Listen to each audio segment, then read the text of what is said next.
She had turned up the radio so it blared. As I slid into the driver's seat, my mom ran out the back door and down our sagging wooden steps.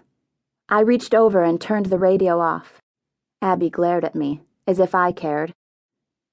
My mom bent over and motioned for me to roll the window down. She just couldn't let go.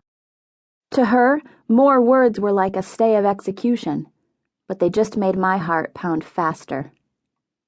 "Kaitlin, I know you will make the best of it. Watch out for your sister, okay? Stick together. The Malones always stick together. And try not to spend all your free time with your nose stuck in your journal. Make friends." Friends? My mom was delusional. She waited for me to respond. Her eyes glistened, and an anxious smile was frozen across her face. It was pitiful. I hated the Crutchfields for everything they had done. I nodded to reassure her, and even said I would keep an eye out for Abby.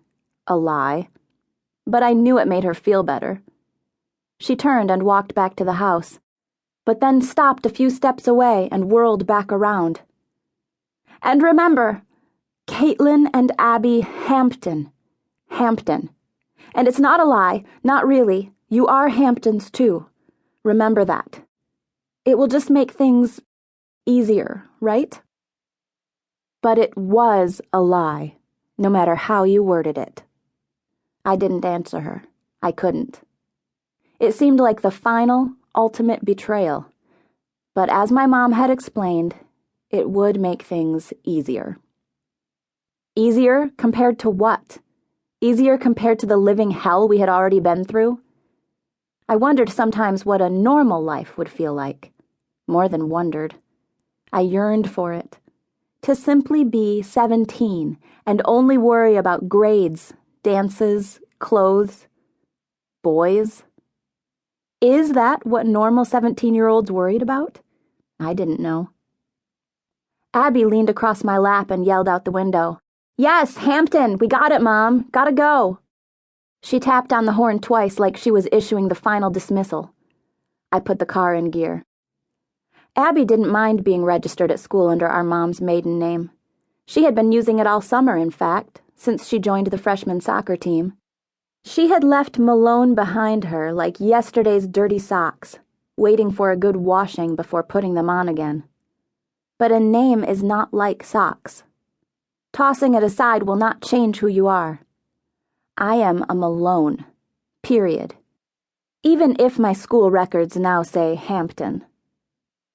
When I circled around on the dirt drive, I could see the bobbing heads of workers as they picked tomatoes in our fields. White, then blue, then tan. Their covered heads went up and down in a comforting rhythm. Some things didn't change. The harvest had been good so far. We were all hoping it would be a miracle season, a long season, a bountiful crop with high prices. Please let it be a good season. We needed the money, bad. The attorney's fees to defend my father had eaten up all of our savings. 2 years ago, the crop had been good. My dad said we even had enough left over to fix up the house a bit. God knows the monster needed it. The roof leaked. The white paint was blistering off like dandruff. The sagging porch threatened to collapse at any moment. But there was no money now for fixing anything. When my dad killed Robert Crutchfield 18 months ago, everything changed. "So, you are going to keep an eye on me?" Abby asked as we bumped along toward the main road. It was a ridiculous thought. Abby was the one who had friends at the high school, girls from her soccer team, boys she met at the mall, anyone who would listen to her prattle. Abby was not shy. "I have no intention of keeping an eye on you. I have better things to do." "Like what? Scribble in your stupid journal? I hope you take Mom's advice and try to make friends. I don't want the whole world to think my sister is some kind of loser." "Well, I certainly wouldn't want to damage your reputation by acting halfway literate."